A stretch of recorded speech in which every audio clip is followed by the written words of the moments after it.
Alright, so you're watching this video because you want to know what type of business organization you want to create.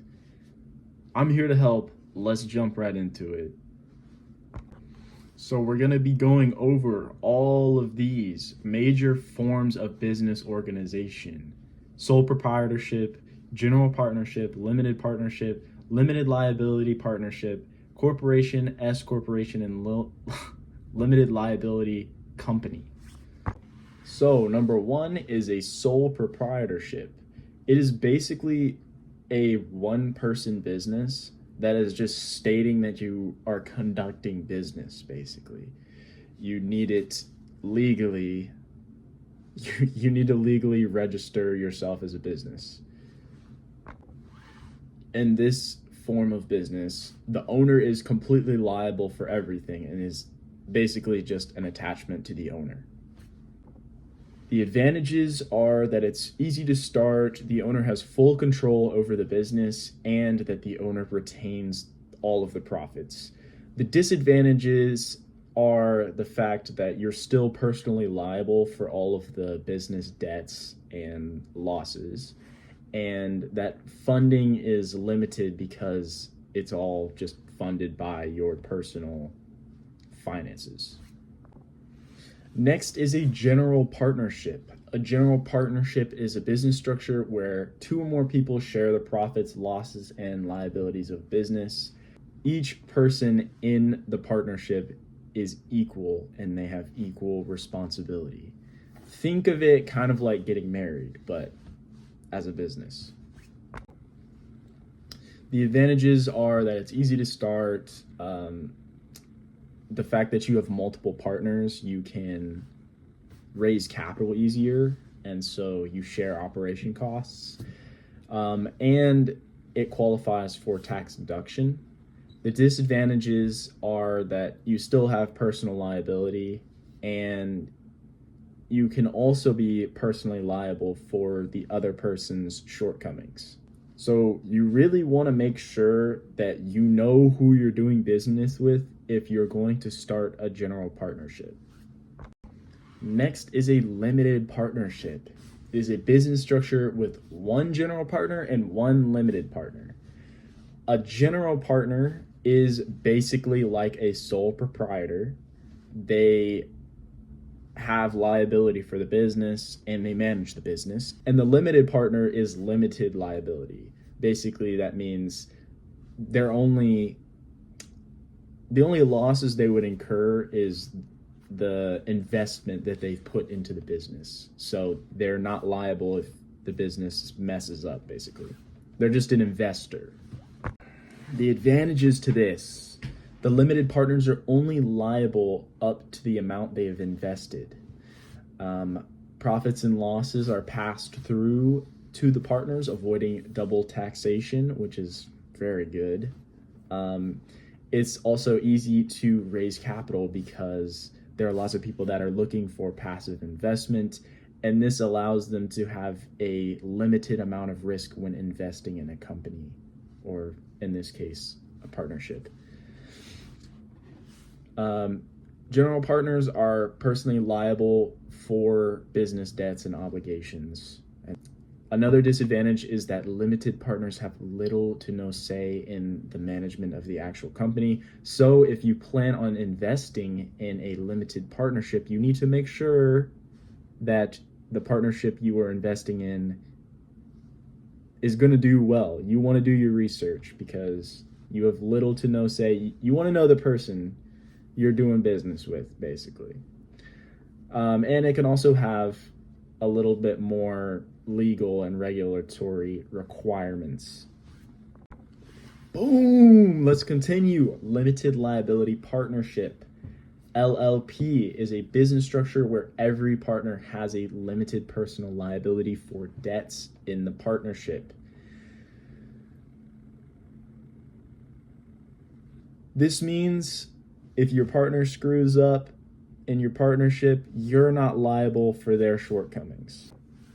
Advantages of this partnership: nobody has liability, so it's limited liability, and The partners can manage the business directly without restrictions. So you wouldn't have the same issue as a limited partnership where only one person controls it, everybody controls it, and everybody has limited liability here.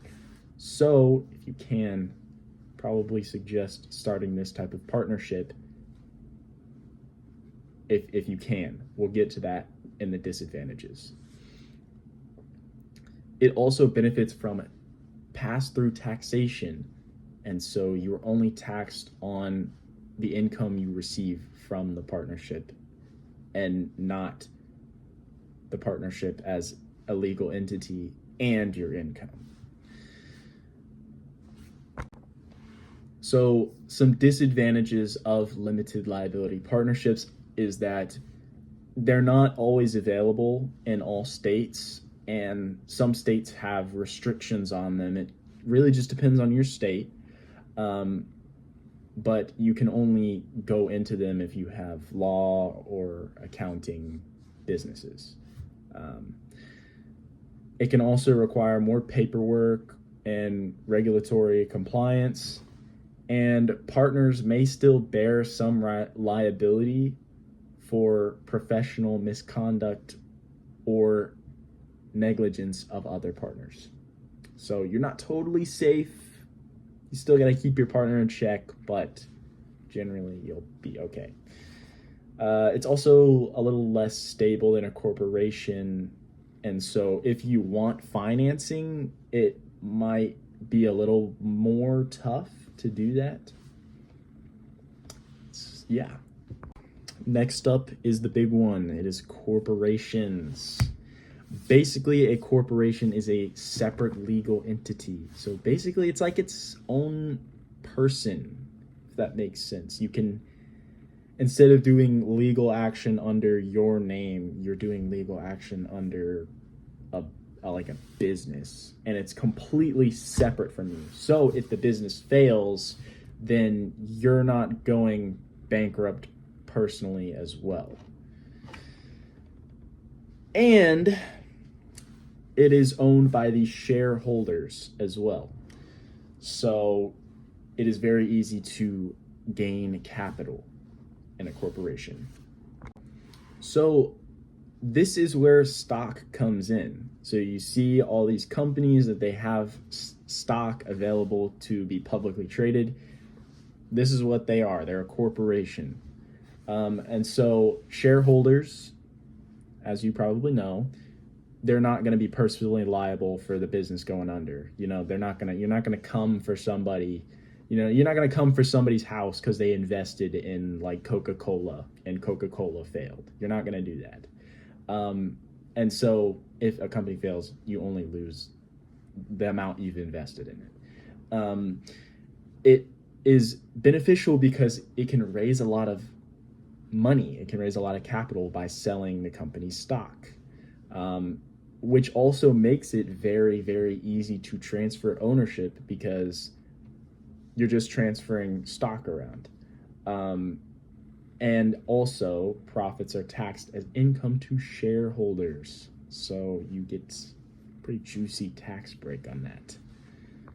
So now we're going to look at disadvantages of a corporation.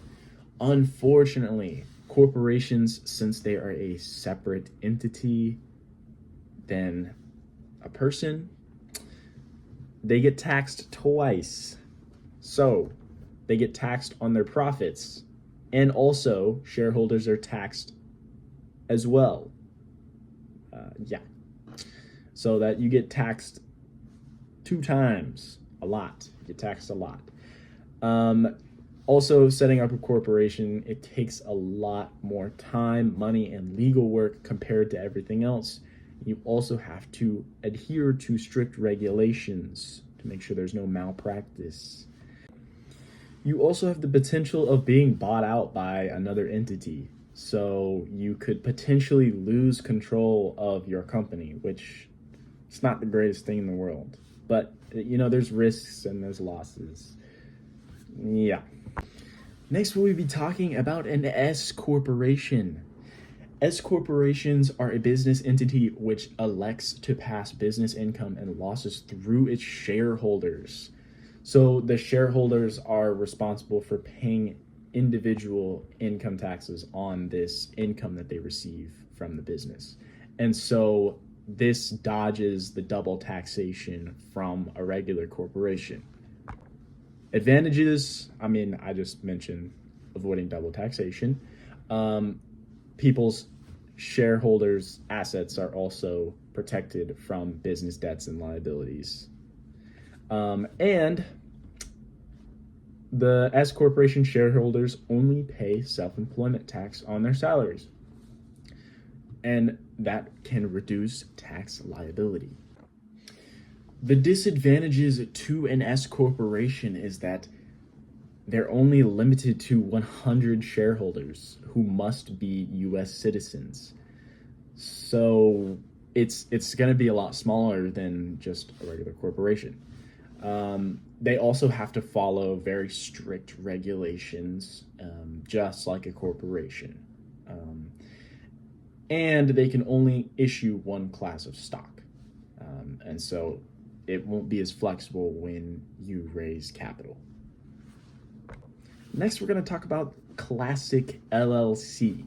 And so this is just a business structure that makes the owners have limited liability.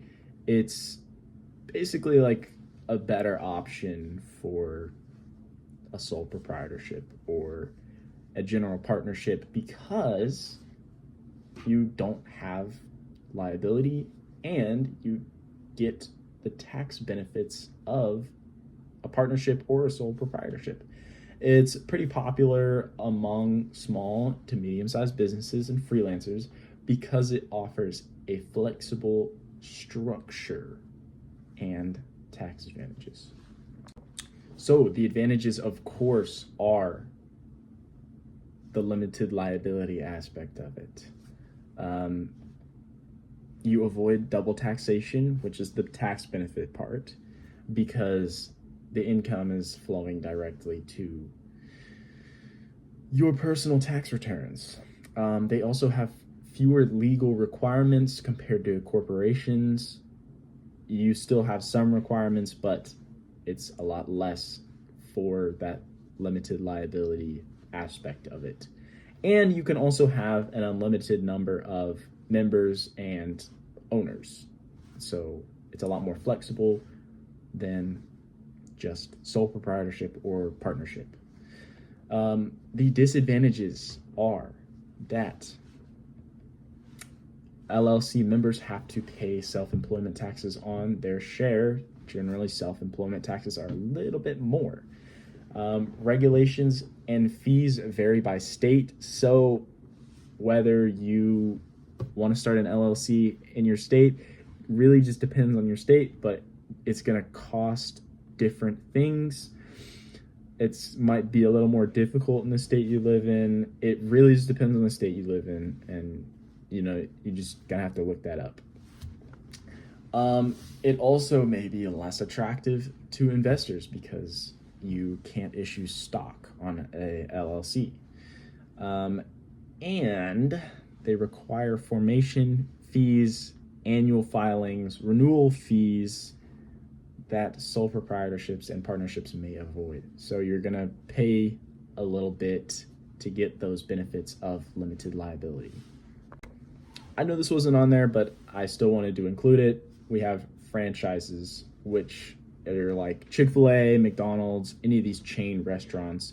They're considered a franchise where the franchisee owns the business, but the franchisor provides them with the business model and the name of their brand. And the reason why so many people gravitate toward this because it's a tried and true business model, so it is guaranteed to make money, and it can be seen as some kind of passive investment, something that's safe because it's made to work. There's obviously still pros and cons of this, but if you're looking to invest money, consider a franchise because it's proven to work. Thank you for watching. I hope this helped. If it did, leave a like. If it didn't, leave a comment and tell me that I suck. But thank you for watching if you're here all the way through.